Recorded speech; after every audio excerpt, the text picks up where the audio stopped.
I'm gonna try something different here and just do my best to freely associate this video. That being said, the theme of it is, I guess, the birth of a allegory of what it is to be a bass drummer.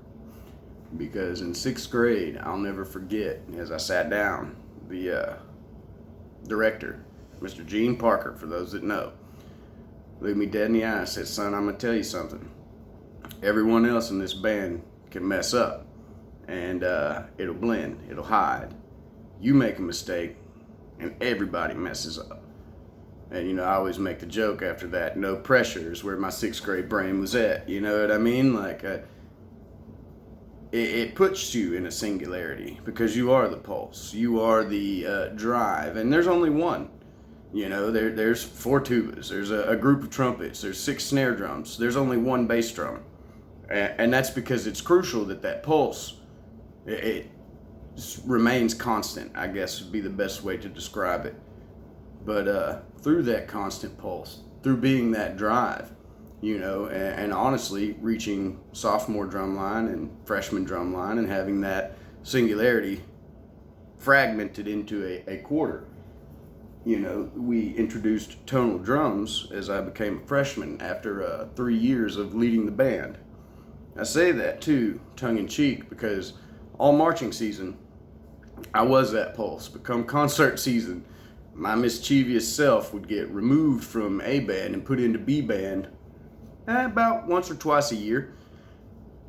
I like to have fun, but it's in that pulse, in that drive, it's a metaphor to me for war drums, even as a band. There's no brass battle, there's no woodwind throwdown, but those drum lines, man, we march over to that other band and say, "Hey, check us out, bro."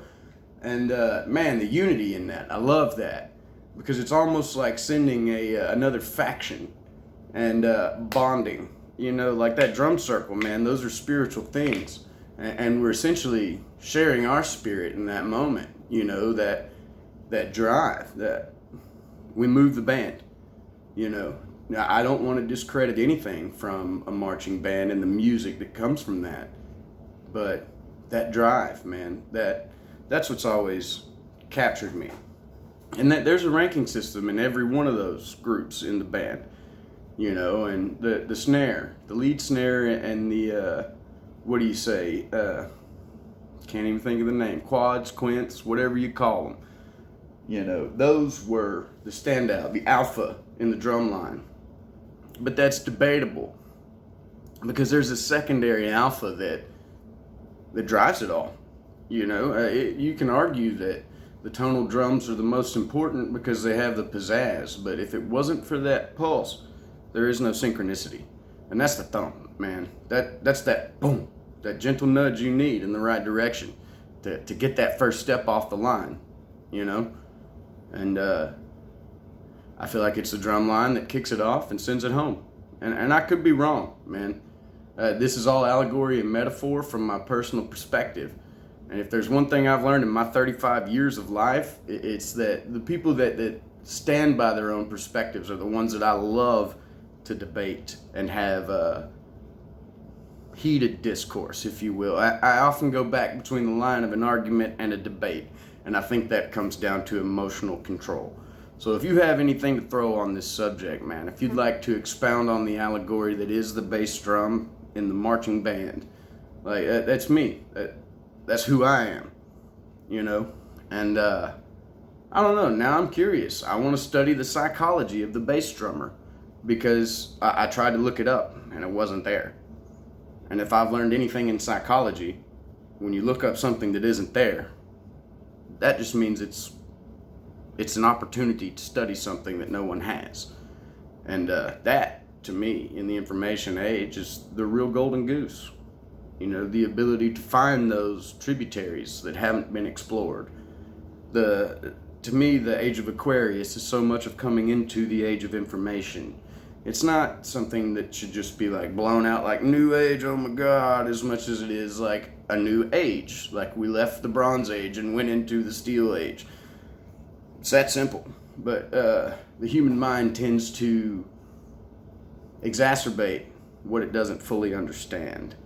And when I say that I have a gift and a calling, I'm not saying like, oh, you have to accept this, that this is divine. I'm just saying like I'm stuck in a position where I feel obligated, morally obligated, to share my ethos on the subject, to share my morality, because I've refined it continuously, because I continue to accept scrutiny, because my new best friend is constructive criticism as opposed to manipulative degradation. And the more I begin to discern the two, the more I discover what my truth is. And I say my truth, I guess, with comfort and security, because we've been lied to a lot. And those very lies have been in preservation of herd mentality. This is a reflection of the sons of republic of our country. The Sam Adams, Paul Revere, the Thomas Jefferson, the Benjamin Franklin. These are people that I look to as mentors of a forgotten era. And it's important to remember that we escaped the king. And in nationalism and narcissism and exploiting our very capitalist market through our political selections, it's important that we take accountability in this. There are selections. We put these people in office, but what we forget is that they were supposed to be philosophers in the Senate. They were supposed to question the way we think. And the House of Representatives, to me, is what represents the capitalist drive. That's the money, because he who has the gold makes the rules. But where the Senate should be discerned is in intellect, wisdom, and experience, not in a sense of popularity. And that's where I think we missed the bus. We need a separation between those who are chosen and those who earned it, for lack of a better perspective. Respect is something that you earn. And I think that to a certain level, the Senate should be scrutinized in order to protect the very democracy that we hold dear. And that's a slippery slope, because democracy is hinged on the vote. But I could be wrong here, but the Senate was a glorified position because you spent time in thought, because you pondered and had reached that status of awareness. And like I said, I could be totally missing the bus here, but it's no secret that we have an epidemic of narcissism in this country.